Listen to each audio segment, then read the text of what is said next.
يا أهلا بيكم في قعدة سينما. النهاردة هنتكلم على واحد من الأفلام المثيرة وهو فيلم ذا ماشينيست. الفيلم واحد من أقوى وأهم وأرفع أدوار كريستيان بيل، واحد من الأدوار الأيقونية ودايما بيتم ذكره بسبب فكرة التحول الجسماني الخرافي اللي عمله. وفيلمنا من إخراج براد أندرسون وتأليف سكوت كاسر، أعتقد ده أقوى أعمالهم يعني، وده أشهرهم على الإطلاق كمان.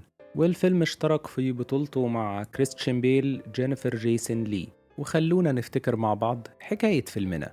الفيلم بيحكي عن تريفر العامل في أحد المصانع اللي بيعاني من فقدان وزن بشكل ملفت، وكمان عنده أرق مستمر حتى إنه حسب كلامه منامش بقاله سنة. وخلال أحداث الفيلم بنشوفه بيدخل في حالات من الهذيان خلته اتسبب في كارثة في أحد المرات، وهي بتر إيد واحد من زمايله، لحد ما بنكتشف إنه بيعاني من الذنب بسبب حادث سيارة ارتكبه ووصله للحالة دي. الفيلم رغم إنه فيه لغز بيكشفه في الآخر وبيوضح سر المعاناة اللي فيها البطل، بس أهم حاجة في الفيلم كانت الشخصية الرئيسية ورحلتها. وأول حاجة ممكن نتكلم عنها هي شخصية تريفر أو البطل. كريستيان بيل كالعادة عمل تحول جسماني عبقري وخطير ويعني لا يصدق، وده مش غريب عن بيل خالص. يعني خليني أقول لكم الفيلم اللي كان بعد ده على طول كان أول فيلم في ثلاثية باتمان بتاعة نولان. يعني تخيلوا بقى الفورمة دي، كان قبلها واحد شبه بيموت. وطبعا التحولات ما وقفتش في ثلاثية نولان خالص، لا كملت كمان في أمريكان هاسل، واحد من أكتر الأفلام اللي بحبها. عمل التحول التخين ده وبعدين بيرجع يخس ويعمل حاجات غريبة. بصراحة ممثل عبقري، أنا بحب كريستيان بيل جدا من ناحية الأداء والتقمص. وبصراحة أنا مش شايف إن في حد يمكن وصل للتحولات الجسمانية دي، وخاصة من ناحية العدد. كل ممثل يمكن بيبقى عنده تحول جسماني غريب جدا، أو إلى حد ما مثلا بيكتسب كتلة عضلية، أو بيتخن مرة يعني مرتين بالكتير، لكن ده بيوصل بالأمور من حيث العدد ومن حيث التحول ذات نفسه لمرحلة ملفتة يعني. وعلى ذكر أمريكان هاسل، أنا متحمس جدا لتعاونه الجديد مع ديفيد أو راسل المخرج في فيلم أمستردام نازل السنة دي، يعني يمكن خلال شهر أو اتنين. والكاست اللي فيه خرافي، كفاية أقول لكم فيه روبرت دينيرو، في مارجو روبي، في رامي مالك، ده اللي فاكرهم حاليا. فيعني أنا متحمس جدا. وخلونا نرجع للفيلم بتاعنا. خليني أقول لكم إن الشكل الخارجي بيل عمله بطريقة حقيقي مجنونة. بيل علشان يعمل الفيلم ده خس في حدود 28 كيلو، ووصل لوزن في حدود 55 كيلو، وكان عايز يوصل لوزن 45 كيلو، بس منتجين الفيلم وقفوه لأن كان هيبقى فيه خطر على حياته وصحته. كان بياكل في اليوم يمكن تفاحة وعلبة تونة وقهوة، والكالوريز اللي كانت بتدخله كانت في حدود 200-250. فتحول مجنون. هو نفسه دلوقتي لما بيتسأل، أعتقد اتسأل من فترة قريبة، قال أنا ما عنتش أقدر أعمل الحاجات المجنونة دي، أنا عملتها وأنا أصغر في السن. بس بصراحة أي حاجة تطلع من كريستيان بيل، ممثل يعني خرافي. وهو دايما بيقول إن هو بيعمل الحاجات دي علشان بتساعده على التقمص. هو بيستغرب قوي من الناس اللي يتقال أكشن يدخلوا في الشخصية وبعد المشهد يفصلوا. هو بيقول إن هو بيحتاج يدخل في المود ده، يعني حاجة تحترم طالما دي النتيجة. خليني أقول لكم إن الشكل الخارجي ساعد جدا في توصيل فكرة إن الشخصية بتعاني من الإرهاق وعدم النوم، لدرجة إن رغم إن أداء بيل كان كويس جدا طول أحداث الفيلم، بس أنا كنت حاسس إنه قطع معظم الطريق في الوصول للأداء ده بسبب الشكل الخارجي. هو مش محتاج يبين لي إنه تعبان، كفاية وزنه وشكل وشه. هو مش محتاج يعمل أي حاجة أكتر من إنه يقف قدام الكاميرا. وخلال أحداث فيلمنا، رحلة تريفر المأساوية بتبدأ من الحادث اللي بنشوف تفاصيله في نهاية الفيلم. والحادث حصل لأنه كان بيستخدم ولاعة العربية، وفي اللحظة دي كسر الإشارة وخبط ولد صغير، وشاف أم الولد بتجري على ابنها. عناصر الحادث ده والشخصيات اللي كانت فيه هي أساس الهلاوس اللي بيشوفها، وأساس معظم الشخصيات المتخيلة. وحابب أتكلم عن العناصر دي تحديداً عنصرين. أولهم الساعة أو التوقيت. الساعة 1:30 بنشوف التوقيت ده بيتكرر أكتر من مرة طول الفيلم، مش في لقطة محددة. خاصة لما تريفر بيكون في المطار، في المكان اللي بيقعد يشرب فيه قهوة ويتكلم مع ماري. أو لما راح بيتها ودخل المطبخ، ودي حاجات ممكن تخلي الواحد يربط التوقيت ده بوجود ماري وحالة تريفر وقتها. تاني عنصر هو الولاعة، هنلاقيها برضو تزامنت مع ظهور آيفن اللي هو شخص وجوده أو مشاهده هي عبارة عن هلوسة. وبعد العناصر حابب أتكلم عن شخصيات الفيلم اللي من خلالهم هنقدر نستعرض رحلة تريفر والتفاصيل الكتير اللي فيها.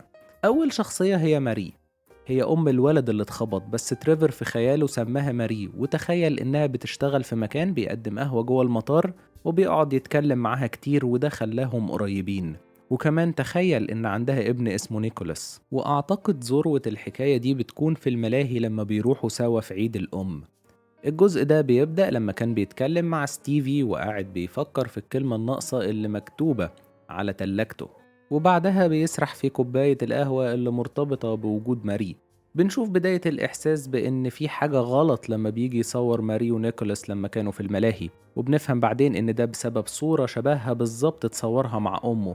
كان عقله بيستعيد حاجات من الماضي وبيمزجها بمشكلته، والواضح إن وفاة أمه نفسها كانت مسببة له ألم وده بنشوفه بيتكلم عنه. الرحلة بقى اللي بيدخلها مع نيكولاس في بيت الرعب أعتقد هي تجسيد للأزمة اللي عايشها تريفر، سواء من إحساس بالذنب أو الحادث اللي مش بيفارق خياله، لدرجة إن السيكونس ده ممكن نعتبره فيلم قصير جوه الفيلم. يعني في البداية بنشوف رقم وشكل في المدخل شبيه جدا باللي كان متعلق في مراية عربية تريفر، وبنشوف كمان واحد ماسك ايد مقطوعة دلالة على الحادث اللي تسبب فيه تريفر، وواحدة بتبكي على قبر ودي غالبا أم الطفل، وبنشوف حد مشنوق ومكتوب جنبه مذنب أو جيلتي، وده شبه جدا الرسمة اللي كان بيلاقيها على تلاجته. وبنشوف مكان للشرطة اللي هو هربان منها وبيروح لها في الآخر.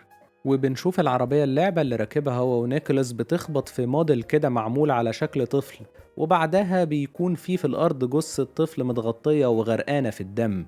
وبعد كل ده العربية بتمشي في طريق مكتوب عليه طريق الجحيم بدل طريق الخلاص، وشكل الطريق ده باللافتات اللي عليه شبه مشواره للمطار اللي كان بيهرب فيه من ذنبه. والنفق بعد كده اللي بيختاروه بقى أو بيمشوا فيه شبه النفق اللي جرى فيه بعد الحادثة. وبعد كده بنشوف لقطات كفلاش باك من الحادثة بتخطر على بال تريفر طول ما هم ماشيين في النفق ده، وبيتعب بعدها نيكولاس وبتنتهي رحلة بيت الرعب. بعدها بيروحوا بيت ماري وبنشوف حكاية التوقيت ده، وبعدها بيشوف كلام مكتوب على التلاجة بخط زي اللي كان موجود على تلاجته، والمشهد بيقطع وهو في مطبخ بيته بقى. كل اللي حصل من بداية ونهاية وازاي الجزء ده بدأ وانتهى بيبين انه هلاوس تماما، ومدى العذاب اللي عايش فيه تريفر بسبب ضميره. نروح بقى لشخصية آيفن. هو إحساس تريفر بالذنب، هو الذنب نفسه متجسد في شخص غريب، وتصرفاته مريبة جدا، وحتى شكل إيده والحادثة اللي بسببها بقى شكلها كده على حسب كلامه خلى فيه ملمح رعب في الشخصية. آيفن بيظهر بس في الهلاوس بتاعة تريفر، وبداية ظهوره اتسبب في كارثة لأن بتر إيد زميل تريفر حصل بسبب هلاوسه بوجود آيفن حواليه، وكمان في أوقات كتيرة في الفيلم بنشوفه بيطارده. فلحد ما في الآخر نقدر نقول إن ستيفي كانت بداية حسم الأمر، لأنها بتقوله إن اللي في الصورة ده مش آيفن، ده أنت نفسك أو هو تريفر نفسه. يعني هو بمعنى أصح حل محل تريفر في خيال تريفر نفسه، وده بيتأكد لما بنشوفه في الفصل الأخير داخل مع نيكولاس بيت تريفر وبيشك إن هو رايح يقتله. فكل ده بيتربط بمعلومات قبل كده زي إن العربية اللي سايقها آيفن أرقامها باسم تريفر زي ما اتقاله في اسم الشرطة، وبعدها بنشوف تريفر سايق العربية دي في الحادثة. في النهاية بنشوف آيفن بيودع تريفر كأنه مسافر لما راح يسلم نفسه للبوليس، لأن خلاص نقدر نقول العلاقة بينهم انتهت، وأول حاجة تريفر طلبها لما سلم نفسه إنه ينام. آخر شخصية حابب أتكلم عنها هي ستيفي. ستيفي هي عاهرة اتعرف عليها تريفر وبدأت تنشأ بينهم علاقة حب وانتهت بسبب هلاوسه، ولكن أهميتها هي إن هي أقرب إنسان حقيقي مش حاضر في الهلاوس، يعني هي شخصية حقيقية قريبة منه، وفي أوقات كتير هي الخط الفاصل بين الهلاوس والحقيقة، ده غير إنها ساهمت في حل ألغاز في الفيلم. آخر حاجة حابب أتكلم عنها هما نقطتين يخصوا الصورة. الفيلم يبان إنه في كاليفورنيا، ولو حد متعود يتفرج على أفلام أمريكية كتير غالبا هيشك إن دي كاليفورنيا، بس في الحقيقة دي مش كاليفورنيا، دي برشلونة في أسبانيا. وده بسبب أسباب إنتاجية ما سمحتش بتصوير الفيلم في أمريكا زي ما كانوا متفقين. بس بشكل عام الفيلم تعمد إنه يبقى مش مرتبط بمكان، ويمكن حتى زمان، وحتى ما تقالش المكان اللي بتدور فيه الأحداث خالص. يعني مقصود يبان في أمريكا بشكل عام بسبب كلمات على الحيطة، منتجات، أي حاجة من التفاصيل دي، بس ما تقالش فين. وده أعتقد ساهم في الرحلة نفسها، يعني خلّى فيها نوع من أنواع الغموض، وخلّاها تليق على أي مكان ويمكن أي زمان. فأعتقد ده ساهم كده في رحلة الهلوسة والعذاب اللي بيشوفه البطل. تاني نقطة هي الألوان، كانت مُعبّرة جدًا بسبب تدرُّجاتها اللي حسّستني إن تريفر عايش حياة قاسية جدًا وما فيهاش روح وأوقات مرعبة، ويمكن أحيانًا بتكون الألوان فيها باينة بالعافية. ساعات ممكن الفيلم يقلب أشبه بأبيض وأسود، ومثلًا ممكن لقطات نفتكرها زي ظهور أيفن لمّا الدنيا كانت بتمطّر، كان شكله مرعب جدًا. فالصورة الحقيقة ساهمت جدًا هي والألوان في عكس رحلة البطل. فلحد هنا خلص كلامي عن الفيلم اللي أعتقد إن رغم إن فيه حاجات كتير كويسة الناس هتفضل فاكراه بسبب كريستيان بيل، اللي عمل تحوّل خرافي وأدّى أداء عظيم جدًا.